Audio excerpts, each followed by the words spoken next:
Hey everybody, this is David Skrika. So let's get right into this here. We're seeing the market get tank, and I've been getting out of positions all week. Obviously, I was lucky to get Newsmax come out, and Newsmax is lucky when they came out because who knows if they would have come out? They might have canceled the IPO if they came out a week later. So I mean, actually, Newsmax has popped pretty nice too. So anyone who got into it with me, you can probably get out at 50. You'll get a better exit price than I got. I got out at 46, 47. You might get out at 60 or so. Um, so anyway, let's look at the S&P. So what's interesting about the 1987 and 1929 crashes is 1886 to 1987. Um, here we go. You can see this here. And was that but what happened in each case was you have these little corrections, then you have this bounce, and then the market rolls over. It kind of breaks that former low a few days before the crash, and then you get 2 or 3 days of really sharp selling. Like people realize this day here, Friday, you can see the S&P was about 300 and it closed the day around 280. You know, three. The market was down like 6% on the Friday before the crash, and if you can see the VIX here. The VIX is not available for 87. So if could see the VIX, you would see that like it was like I think it closed around 40 on Friday, and then it went to over 100 the day of the crash. So you can see that here as well. So anyhow, like that's how they kind of trade, and it takes roughly 2 months. Well, 55 days would be April the 15th because the S&P peak was the 19th of February, and that was the Nasdaq peak, I think, as well. But of course, these things doesn't have to. And now we're kind of trading. I'm not saying the market's going to crash on Monday, but we are seeing this big sell-off, Thursday, Friday, and then we'll have to see what happens Monday. And look at this whole adjustment going on in global trade. This negative adjustment is the kind of thing that can crash markets. And you go think about one of the triggers in both 29 and 87 was interest rates going higher. Interest rates going higher uh beforehand. Well, again, these tariffs are like a big tax increase, like a big interest rate increase. And forget a quarter point or half a point. This is like, in my opinion, like 100, 200 basis point increase, like overnight. That's what this is doing. So that we're going to see that here. So, and it's a total disaster. Like, look, I have not been very fond of a lot of things Trump has been doing as of late, and I've been very critical. And this is a disaster, So anyway, I want to look at 1929, and we'll have to look at the Dow for the 29 crash, and you'll see the similar kind of pattern where this is the market top here. There's this correction, there's this move higher, that little bounce, and then here you can see you kind of break the support here, and it's one. See this little bounce here. The market actually used to be open on the weekend, so this was like a little day. You had a little. You could have got out on Saturday, but this is like kind of like the Thursday, Friday sell off here. These 2 days here, which you see was quite severe, and then there's the crash. What I always find interesting about 1929 too is that actually the low, which happened just over a week after the crash, was actually pretty significantly lower than the actual crash. You can see the Dow closed at 230. It closed at just around 200 about within 2 weeks after the crash. So that's, almost 15% lower, than the crash day, but you can see the big rally here. So you can see again the similar pattern. So again, we go look at what's going on today in the markets is basically the S&P is this and and going lower as well. As well. So you can see that we broke this low here, and then you can see 5,700 was a real kind of line in the sand, and we got this rally back to the moving average and then lower. So now you can see that this drop here into last summer, that's kind of your next support level. It's 5,000 to 5,100 or so, and then you're really talking like this 2023 low, which is 4,000, is really the next support after that. So could be crashes for sure. Now I bought an ETF. I bought SARK. That's the anti-Cathie Wood ETF in my portfolio. And yeah. So I did that. And like I said, I've been getting out of. I had these beaten up contrarian positions, and I just decided to get out of most of them. I still own some positions, And but they're like these conservative dividend playing stocks, and I don't even know if I'm going to sell some of those because some of those I think you just kind of have to wait it out. But yeah, I think something could happen here. Now the VIX is high, but again, like you have to understand what is going on here.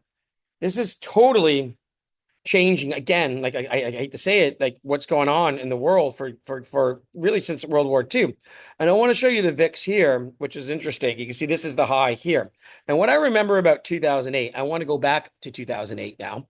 And what I want to show you in 2008 was the VIX, because we had a financial crisis and it seemed like the end of the world at the time.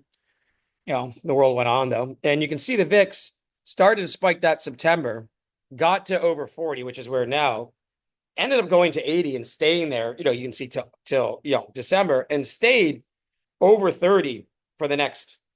Basically, if you go look at this, this is 4 months. Like this was 8 months.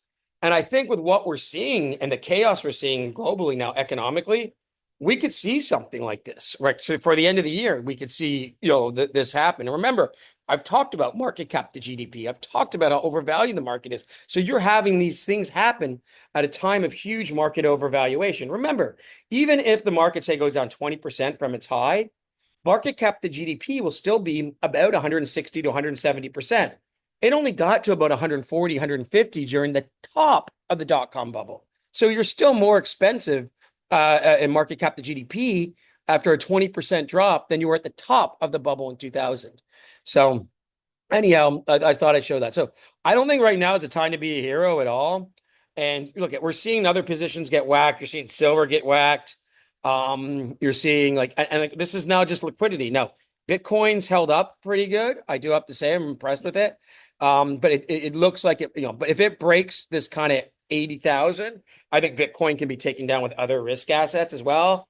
And probably it's the last thing that people are selling. And I think too, with an asset, well, some people own risk assets in Bitcoin. If you look at something like Bitcoin, a lot of people might just own crypto. So they're not really being affected by what's going on in the stock market, right? I think that's one reason Newsmax, for example, has bounced, because I think a lot of the people that own Newsmax are like, maybe the people, or hasn't been down that much the last 2 days, or maybe people that's the only stock they own. They're big Newsmax fans. They're big MAGA guys, So anyhow, I just thought I'd show you this. And like I said, I've continued to kind of sell off positions, and I may sell off a bit more today. And I'm not panicking, but I'm just like, I kind of know the history of markets. And to me, like the positions I would sell off, and I'm going to show you one more thing. We're going to look at the Nikkei, would be stuff I would look to buy back like in a week or two if there isn't some kind of big decline. So I want to show you the Nikkei. And what I want to show you for the Nikkei is, let's go back 50 years on the Nikkei, and let's go back, and specifically, let's go back in the 1990 kind of. I want to look at these bursting these big bubbles, because that's where I think we are. And in a recent excellent interview with Mark Holowesko, is this happened, right? So he talked about the Nikkei. U.S. stocks now remind him of the Nikkei then, and that everyone's invested in them. Everyone's like, basically, bullish on them, et cetera, et cetera. So you can see this is the Nikkei here. And then there was a little sell off, and then this little bounce, and then notice this decline here. We could be, if we're in the Nikkei sell off, we're right here. And that's where we'd be right about now. We'd be at like where the Nikkei here was like 33, 34,000. So that was basically down, getting close to 20%. And then you can see there was a tiny little bounce, and then it completely fell apart. And this whole thing took about three months. You can see this is early April, 3 months. And then there was a good bounce into the summer, and then we see it fell apart again. So maybe we'll see something like this. But this first drop, again, was about 30%. So again, we get to about that 4,000 on the S&P 500, if that's the case, right? So, and like I said, people, I think, are underestimating. Like this is totally, like, I don't want to get into my feelings on it, but that thing in the Rose Garden was unbelievable to me. And the way they calculated those tariffs are like this. Vietnam, I'll just use one example, one of the countries, imports $10 billion a year from the States. They export 130. So the total trade's 140. They took the 130 they export divided by the 140, which is roughly 90%. It's like 92%. And that's what they said that the tariff was. That because 90% of Vietnam's trade is, is exporting, Somehow that makes Vietnam a 90% tariff. And then they're going to put 40% tariffs on Vietnam assets. That's like, it's ridiculous, you know? So, and it's kind of scary that they all went out like, it's got some smart people working for him, Trump. And the fact that they would all go along with something like that kind of worries me a great deal. So anyhow, but there's nothing we can do about it like that. Like I said, I know about these crashes. I've been following the history of them for years. And now we're just going to have to see, and I just think the issue is the whole global world has to readjust for this. And I think it's kind of like, you talk about, the Battle of Waterloo or Hitler going into Russia. This is Trump's Waterloo, right? This is, I think, his biggest strategic error. And it's gonna, my opinion, crash the economy. So and I would not be surprised at this point. I'm not going to get to politics too. This is the last thing I'll say.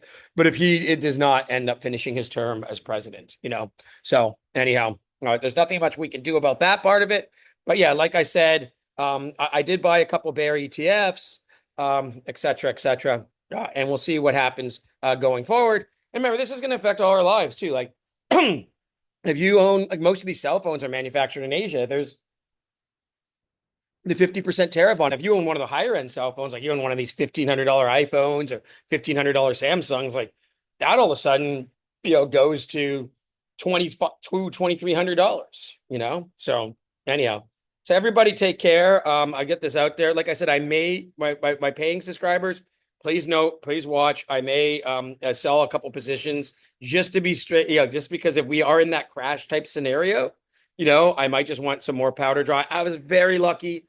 I have to say, I have to count my blessings, even though I didn't sell Newsmax work. I wanted to, but I made very good money. And now I have a lot of dry powder to take advantage of this. And I'm hoping that some of you do as well. So everybody take care. And yeah, look, now we're down 1,700. So it really could happen, So I'll talk to you later. Bye.